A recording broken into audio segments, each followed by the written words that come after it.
Welcome back to another episode of Self. In this one, Uwase and I discuss the reality of being a content creator in this climate, as well as how we stay true to ourselves amidst all the inauthentic curation. As always, thank you to Lavana for hosting us. And let's get into it.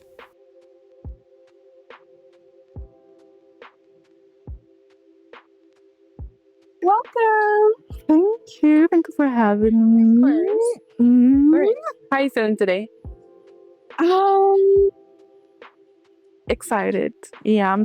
If you hadn't noticed, she's taking pictures today. Yeah, and we'll insert the pictures here and there. Mm-hmm. How's that going?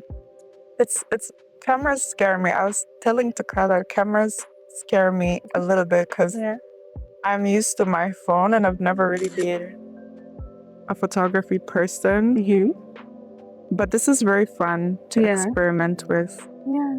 No matter how scary and very out of my comfort zone it is. But it's fun to look at things from this lens. Yeah.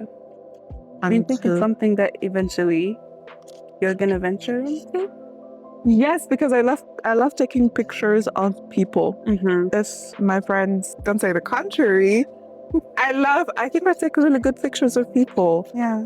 And so I think this is really something cool. Maybe with a smaller camera, probably a less intimidating camera, like a digital cam, a little cute little camera. I think that would be something that I would be doing all the time.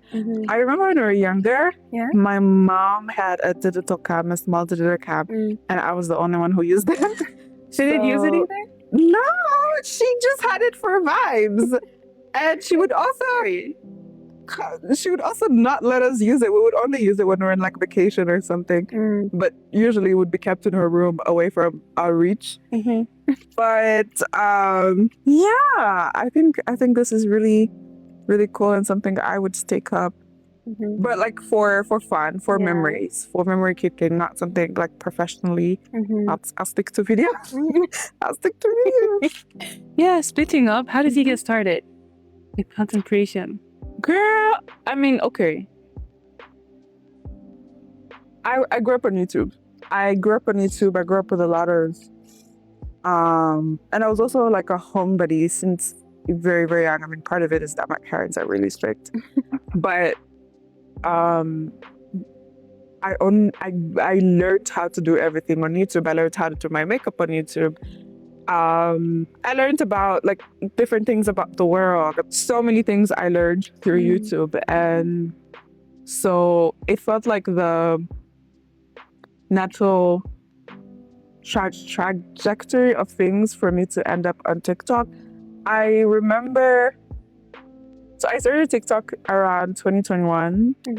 It was right in the middle of COVID, and we were doing back and forth lockdowns. I was in uni. I was doing Zoom uni. So, and there were a lot of trends happening on TikTok. It was really the platform where there's no pressure to create something perfect or something very high quality. It's very lo-fi, and that's what I loved about TikTok. You could just get on there looking however, and honestly looking however, and just do whatever you want. Lip sync to a song, dance, give your take or opinion on anything. And so I started doing it more of like I'm participating in social media because I've always participated in social media, Facebook, MySpace. When Instagram came around, Snapchat, everything, I jumped the bandwagon. So it was more of like participating in another social media platform that just came around. Then I started showing more of my life. I started being more interested in, like, for example, like doing little vlogs at school, recording my friends, recording my little conversations, lunch with my friends at school. And I went to ALU for those who don't know. And it's a cute environment to be in, and there's a lot of cool and exciting things happening. So I thought to share that. but it was more of like I was sharing my life and different things that me and my friends were doing. And it was a really planned. Then later on, I took it very serious. I was like, you know what? If I'm going to do this, let me actually put in some consistency. Let me actually put in some thought.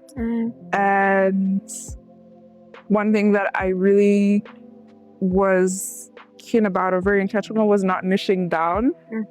To this day, it's just sharing aspects of my life, sharing the lessons that I'm learning as I grow up, and whatever translates to the people, I mean, works with the people, but it's really more about what I have to share than it is about like, oh, what's expected, especially what's expected.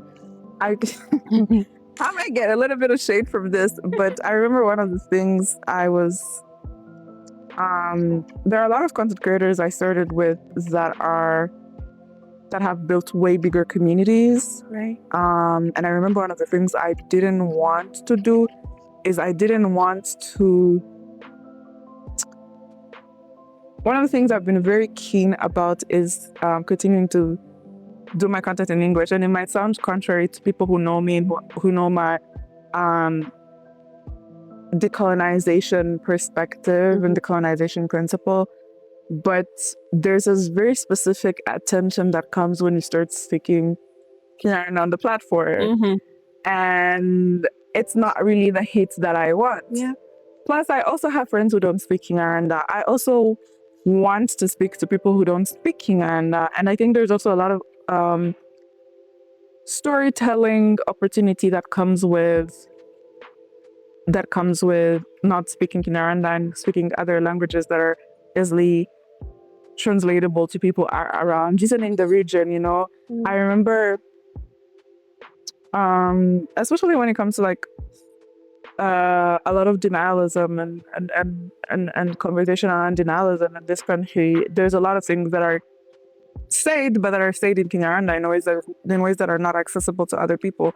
But if you say it, let's say like in French, or in English, those are things that other people that are not necessarily running and that are not educated about the history of this country and the 1990s for genocide can get. And even the political sphere in this country is heavily misunderstood outside of this country. So those are things that you can always transmit. So there's just, it's really more me just sharing my piece, sharing the things that I want to share.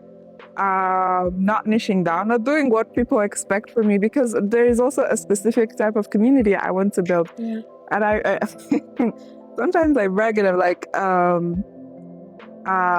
every girly that I've met that's been like, oh, I love your content, is a bad bitch. Yeah, I'm not gonna lie.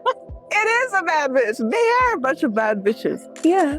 So yeah, I'm just doing whatever and not compromising to grow or to have the type of growth that is not even going to get me to the places that I want to be, not the conversations that I want to have. So yeah, that's my journey on TikTok. I think I overshared a little bit. That's okay. No, but I feel you. I think I'm in the same boat in terms of not wanting to post things just for the sake of growing. You know? Yeah. And post what I feel like posting when I feel like posting. And the algorithm does not reward you for that. It doesn't. TikTok, oh my God. Especially those who are in like, I think it's very particular to TikTok, but also Instagram. But I hate Instagram. Why do you hate Instagram?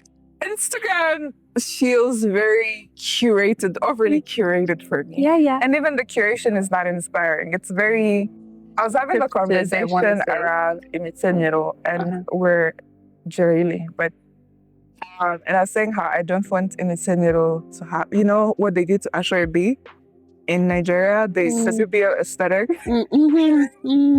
And people are starting to integrate that in Imitenyero and how they design Imitenyero. And I also feel the same way about Instagram, especially running Instagram. It's a lot of aesthetics, and not even aesthetics that are inspiring, that are creative, that are insightful, interactive.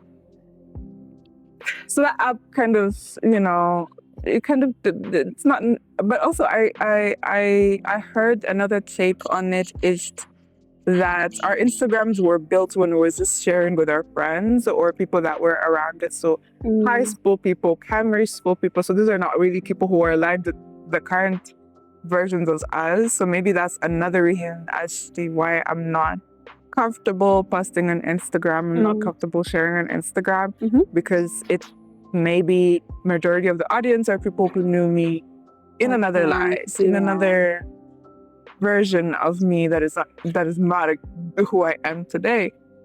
So yeah, and I don't know, but it's also a place that I can't get myself to leave because I love a good story. I love a good yapping on my story, and I really love also maybe sometimes keeping up with people that are not necessarily on TikTok or not necessarily, especially that I deleted Twitter. Oh my God. Twitter is another shenanigan, another dilemma. Yeah. But I'm glad I quit Twitter when I quit Twitter because now it's just chaos. No, it is. It's hectic. Because before you used to get on Twitter to kind of like see what's going on around the world, but I don't know. Now it's just. I feel like Substack is that for me right now. Yeah. Yeah.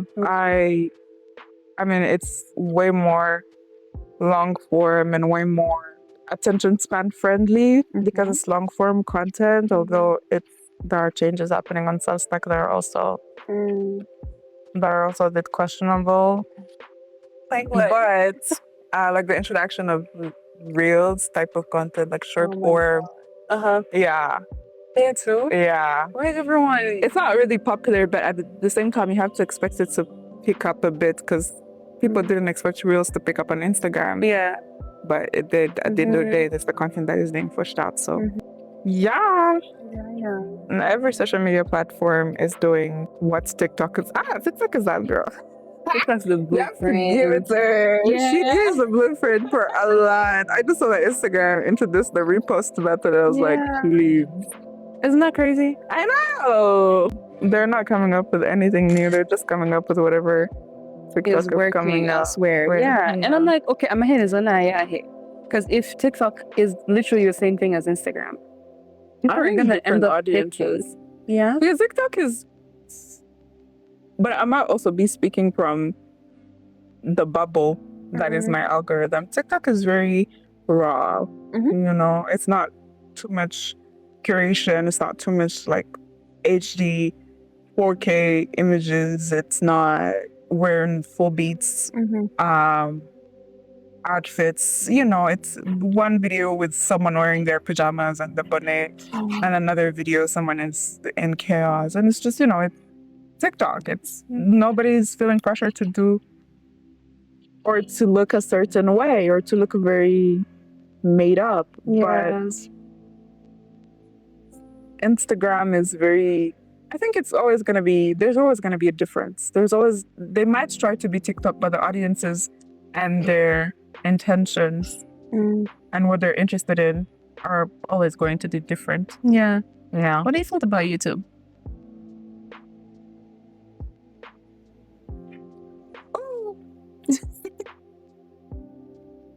I actually don't know. You don't know? I don't know anything about YouTube, but also it might be a good thing that I don't know what to think about YouTube. That means there's no one thing. It's like I was about to say that it's like Netflix. It's different things for different people, but Netflix is also very homogenous. That's a thing these days. Yeah.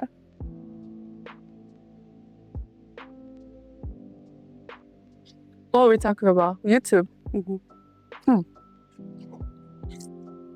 Honestly, I think YouTube is just YouTube. I mean, okay, there's also there has also been a shift towards more highly produced content on YouTube. Yeah. With the introductions of the big YouTubers like Mr. Beast and whatnot, the Foot to Silent people, the Beta Squad and what's not. Yeah. But I still think if you want lo-fi content, if you want day-to-day lifestyle content, you will find it. Yeah. You know, it's not like it has dominated the app, the platform, like how highly produced, highly high content has taken over Instagram per se. I wonder where the shift came. I mean, but okay, you know what? There's also a critic to do with like the presence of ads on Instagram. I don't think we have it as bad as people would say in the West or in other parts of the world that are not Africa. But yeah, for now we have it real good. I mean, of course it's gonna change, but yeah. Did you know? Oh my God! Did you know Netflix has ads? Yes, for a certain. I did not know that. I know. A friend of mine was like, "Here, have my account details if you want to watch this thing, right?" Yeah. Because the one we have at home, we just put it to one user because it doesn't make sense to have multiple. Anyway, so I'm watching, and then an ad comes in. I said, "Sorry, do you not pay for Netflix?" Yeah. No, even if you pay, What? there are different types of tiers. If you have like the $3, the $5 subscription, you get an ad. If you have the $7 subscription, you don't get an ad. I don't know. Yeah. It's very. What has the world come to? What is everything? Everything is capitalized. Oh, that. It's not like that. Capitalism. Does this mean after this, there's nothing? After this, we start over. The girl, I want to be there for that. They haven't used AI machines to replace us. So I think we still have another stage to go. I don't like that. You know what I read? Someone was predicting that YouTube is going to be the new, what do you call it? Like TV station or the new Netflix, basically. People are going to use YouTube the way they use Netflix now. I mean, it might happen. I doubt it will happen for cinema. But YouTube has replaced television. So for shows, and especially that YouTube is not owned by, YouTube is owned by a big corporation, but people are more in charge of how they're compensated. And I guess they have access to their gains better than if they're working for, say, CNBC, or if they're working for whatever media company that exists. So especially with the rise of like podcasts and stuff, I think YouTube has the potential it has replaced television to a certain extent. But when it comes to like movies, I don't think there's replacing Netflix like that. Especially that I don't think YouTube has the money to really fund. Yeah.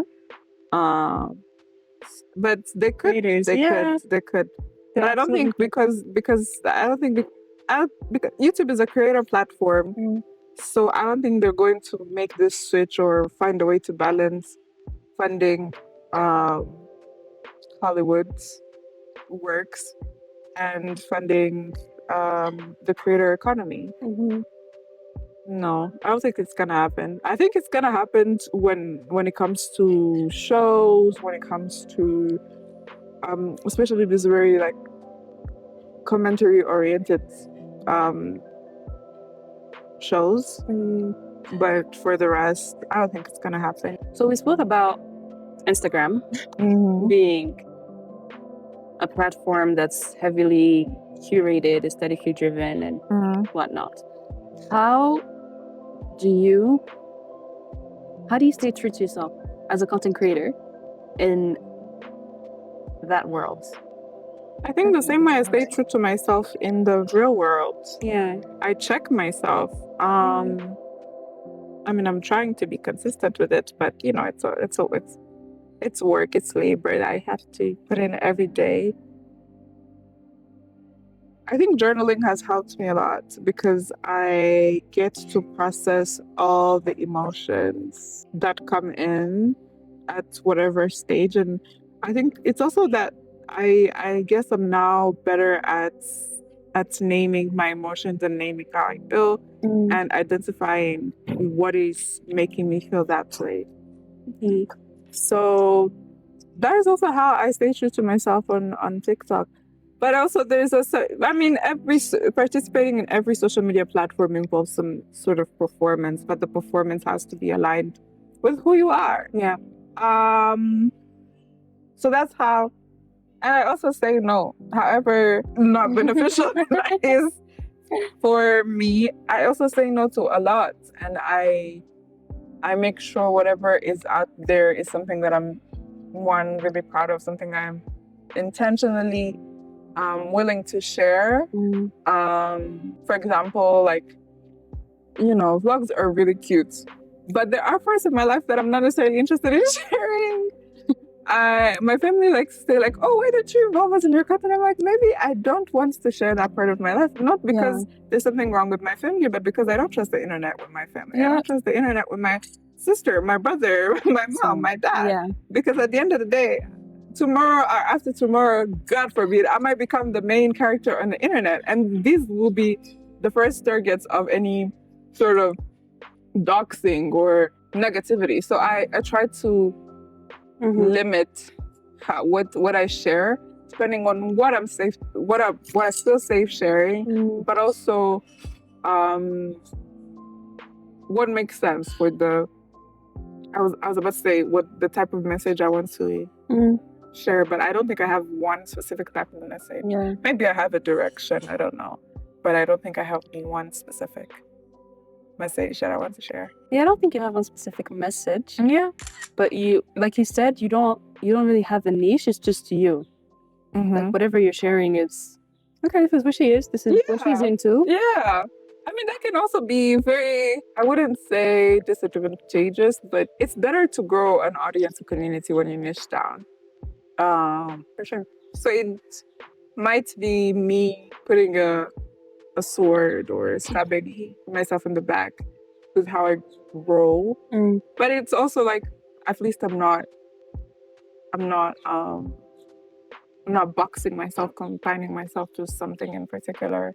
Because today I might want to share, I know I've become the fragrance creator for a lot of people because I'm working with a fragrance brand. Yeah. But it's also like, I'm also a reader. I'm also a bibliophile. My reading slump is done, so everybody's gonna feel it. I also want to talk about style and the evolution of style. I also want to talk about jewelry, accessorizing, sweats. I also want to talk about someday I might also want to talk about a life lesson. My birthday is coming up, so last year I did this series where I did like 23 for 23, and then this year is 24 for 24. Yeah. So I'm sharing different things that I learned this year and different things that I'm yet to learn that I realized that I wanted to learn this year. So, yeah. Speaking of your birthday, I know you're a Virgo. Yeah. That was your user. Is this still your ad? Yeah. No, it's not my ad. I changed it to Apathy African because Tyler is going through a lot. I don't understand why her. Like, I actually don't get it. There's a rising xenophobia in the Black American space. Yep, was literally telling my sister about this. Yeah. I think because they exist in the midst of empire, and the empire is not necessarily interested in learning. And I think when it comes to learning, you really have to put yourself to. You have to be very open and understand that you don't know everything. But I don't want to feed another diaspora war. So Let's not. Back to the Virgo. You know the stereotype about you guys. You know the one? I know. And I'm not gonna lie, some might be true. I'm not gonna lie. Yeah. But I don't know, are you into astrology? Yeah. Not that much. But I'm not like, oh, astrology doesn't work. Because I know it does. I know that. I know for a fact they're right about me. To a certain extent. What characteristics of a Virgo can you relate to? Being very critical. But not, people think we're very critical of everyone, but trust me, nobody is more critical about a Virgo than another Virgo. Yeah. We are more critical of ourselves than we are of anybody else. You're getting a 1%. Yesterday, I was talking to my close friends, and I was like, every day I'm struggling to tell myself, every day I'm struggling to realize or to work from the space where I understand that being an adult is figuring it out every day. Being a professional is figuring it out every day. But when you operate from a very perfectionist mindset or drive, it's hard to constantly have to remind yourself without that anxiety of like, oh, I'm not doing what I'm supposed to be doing. I'm not splitting myself in 5 parts and achieving all these things. And also reminding myself that I just arrived. I am turning 34 years old. I just graduated from uni last year, so I'm at the start of my journey in being an adult. I'm very critical of myself in general. Even with my content, I'm very critical of myself. I still think I'm like not doing my best. I still think I'm not satisfied with what I'm putting out, even though it is aligned with who I am. It's not. I'm not like, oh, I'm doing incredible with my platform, you know? Not in terms of growth, but it's really just to do with me and what I think of my videos. What else is a characteristic that is very typical that they're right about? Organized? Yes, but no. No? Yeah, I'm organized I'm organized in a very messy way. Like I know where things are. Yeah. And I don't want you to move where my things are. But it's not like maniac, queen freak but I'm pretty like if I've arranged my stuff a certain way, please don't touch that. No, my little sister is a Virgo. My little sister is a Leo, so you can imagine the clash. Oh God. Today is her birthday, shout out to her. But my sister organizes her closet by color. Yeah, I get that. And if you move anything, she's mad. I also organize my closet by type, and then the types are organized by color. So I have like shirts. I mean, yes, and nobody's allowed to organize my wardrobe for me. So maybe Yeah, maybe it is. Very right. Ooh. Yeah. And also workaholics. Given Michael Jackson, Beyonce. Yeah. Like the work ethic is. Yeah. Attention to detail. I would say more attention to detail. Yeah. Because workaholic, because you're thinking so much about, again, it goes back to being critical of self. You're thinking so much about what should be or what it could be that you get overwhelmed and just end up not doing anything. Yeah, I think that's the perfectionist curse. But attention to detail, definitely. Yeah. And I do, and Beyonce is actually one of my, regardless of whatever's going on. Yeah. She's one of my, one of the people that actually inspire me a lot, that I think are creative geniuses in general. So yeah, I do. I agree when it comes to attention to detail. What time is it? Okay. I think the surprise should be coming soon. I'm trying to be mindful of your time as well. Yeah. Okay. What other question do you have for me? The way this works, it just flows.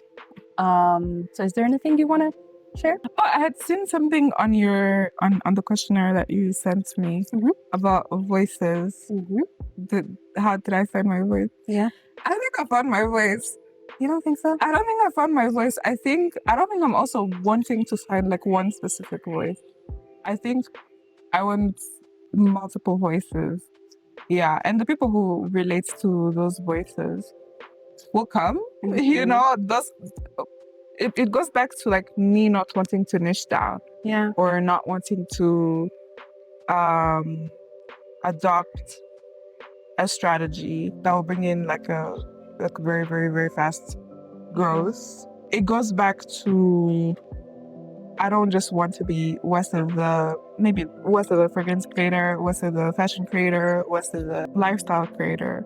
I think I just want to be Uwase and for people to come for Uwase as a whole, as the personality, the scholar, the living, existing being that is working through 700 stuff every day. Yeah, I think that's that. How's it going for you? What do you think? It's flowing. How's the series going on YouTube? Going well. Uh-huh. So the issue going on is the materials I had in order to make that series happen. I think when you talked about Beyonce, I wanted to touch on, she is a creative genius, but she also has all the resources in the world at her disposal to make what she wants happen. Yeah. And I feel like that's something that so many artists are lacking in order for them to get what they could be. So yeah, I think everything content-wise for me is going as well as it can, but I could use a little bit more time, a little better materials to make things happen, maybe not quicker, but more efficiently. A little bit more money, Always. That's the thing. Always. More money is the solution. It is indeed the solution. Yeah. So I think it's going as well as it can, but there's little bumps in the roads. Yeah. That maybe everyone is not noticing, that I am aware of, but not everyone is seeing on my site. Speak to them about it. But just like you, I never wanted to niche down. I wanted people to come for me. Just because there were the YouTubers that I am subscribed to, mostly lifestyle. Yeah. Yeah. Who are the YouTubers that you're subscribed to? Alia's Face. Ooh. I know her. Arnell and Alyssa. Ooh. Oh, geez. Yes. See that? Yeah. Uche now is just beauty, and she's just on Instagram and TikTok. But she used to be a YouTuber. Ooh, I didn't know that. She has a few vlogs. I followed her from TikTok. Yeah? Yeah. Well, she's her life is interesting, and she's also an interesting person, very animated. I like her on YouTube. Yeah. I follow her friend. She has a podcast, Rita. It's called Faking Adulthood. It's one of the funniest things you'll ever Yeah. What's on the internet? Yeah, I love it. I wish we had more podcasts like that. Yeah. What do you think about podcasts? Are you a podcast person? No, that's the thing. Yeah. I never listened to them on any streaming platforms. So like watching them as well, I don't know. And that's why like even my thingy layers, it's not just like we're sitting in a room talking. There has to be something going on in the background. Either we're experiencing food or having a drink or new background every time. I don't know. I like the stimulation, right? So for me to watch podcasts, for me to watch podcasts, I have to have something going on. Friends. Like someone like, oh, go watch this, and then maybe I stay, maybe I don't. But yeah, that's cool. So there's a little song for you waiting outside while I go get it. Do you want to walk around and take pictures? Yes.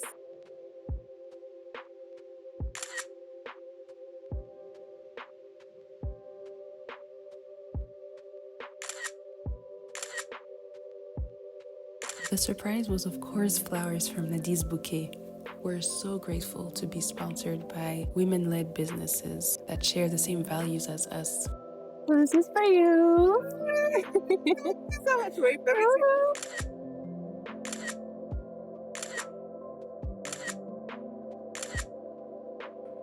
Now let me take pictures of you.